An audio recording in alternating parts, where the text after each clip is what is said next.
এক ধনী পরিবারের মেয়ে বাজারে ঘুরছিল। তখনই তার নজর পড়ল রাস্তার ধারে দাঁড়িয়ে থাকা এক ছোট্ট শিশুর দিকে। শিশুটির মুখ তার ছোট ভাইয়ের ছোটবেলার মতো ছিল। তার মনে সন্দেহ জাগল, তাই সে চুপচাপ শিশুটির পিছু নিল। কিছুক্ষণ পর সে জানতে পারল যে শিশুটি তার গুরুতর অসুস্থ মায়ের অপারেশনের জন্য টাকা জোগাড় করছে।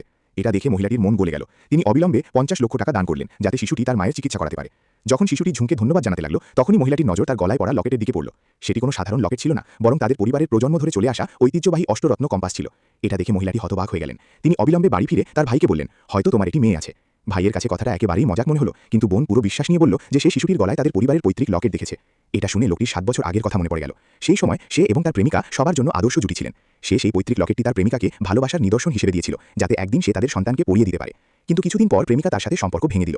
সে বলল যে তার একজন ধনী মানুষ চাই, কোনো গরিব নয়। লোকটি অনেক বোঝানোর চেষ্টা করল, কিন্তু সে তাকে ছেড়ে চলে গেল। সেই দিন থেকে তার মনে তার প্রেমিকার প্রতি ঘৃণা ভরে গেল। তার একটুও ধারণা ছিল না যে তার প্রেমিকা এই সিদ্ধান্ত মজবুতির বশে নিয়েছিল। তার একটি নিরাময়যোগ্য রোগ হয়েছিল, সে তখন গর্ভবতীও ছিল। সে চায়নি যে তার অসুস্থতা তার প্রেমিকের ওপর বোঝা হয়ে দাঁড়াক, তাই সে তার ভালোবাসার বলিদান দিয়েছিল। 7 বছর কেটে গেল। মহিলা কি একা তার মেয়ের লালন পালন করলেন, কিন্তু রোগ বাড়তে লাগলো এবং অবশেষে সে কোমায় চলে গেল। একদিন মন্দিরে পূজা করতে আসা সেই শিশুটিকে লোকটির বড় বোন আবার দেখলেন।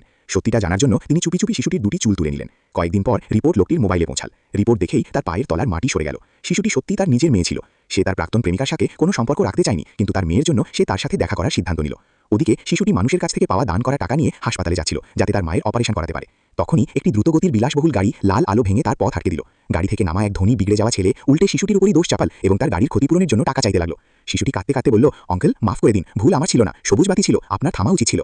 কিন্তু সেই ছেলে এবং তার সাথে দাঁড়িয়ে থাকা মেয়েটি তার কথা শুনতে রাজি হলো না। সে শিশুটির মাথা থেকে টুপি টেনে নিল।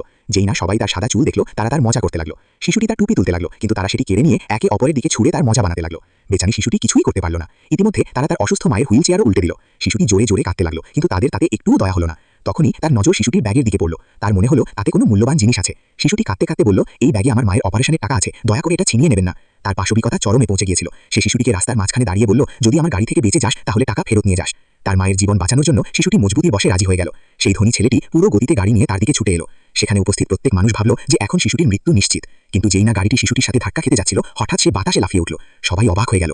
তখনই এক রাগান্বিত কণ্ঠস্বর শোনা গেল, এই ভাঙাচোরা গাড়ি আর এই 2 আবর্জনাকে তুলে নদীতে ফেলে দাও। এর পরের অংশ দেখতে লাইক সাবস্ক্রাইব করুন।